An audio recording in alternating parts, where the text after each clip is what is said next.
Pamirsa kewentanan arus lalu lintas ring jalan tol Bali Mandara di tatkala libur lebaran war senemangkin kauningin dahat nincap.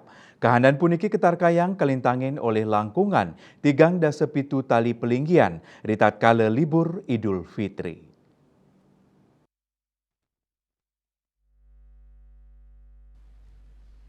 Manager Operation and Maintenance PT Jasa Marga Balitol Iputu Gandhi Gunantra Mausang sadurungnya nih masan libur lebaran war sekali tali siongolas kantos kali tali kali dase indik puncak trafik arus lalin memargi kali raina sadurung lebaran nanging ring pemargi lebaran warsane mangkin trafik kendaraan saneng lintang ring tol Bali Mandara kepanggih nicap sayang sareng warsa sedurungnya nih.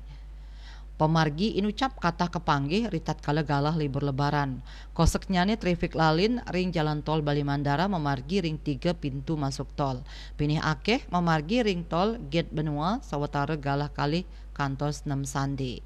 Lianan punika ring kuentenan tol Gate Nusa Dua kanton memargi antar ya diastu nanin ngantri. Selanturnya nih ring genah tol Gate Ngurah Rai kepanggih antar santukan wenten arus sane mawah ngeruruh margi lianan sangkaning macet ring arus lalin Dewa Ruci. Parwata Bali Pos nguningayang.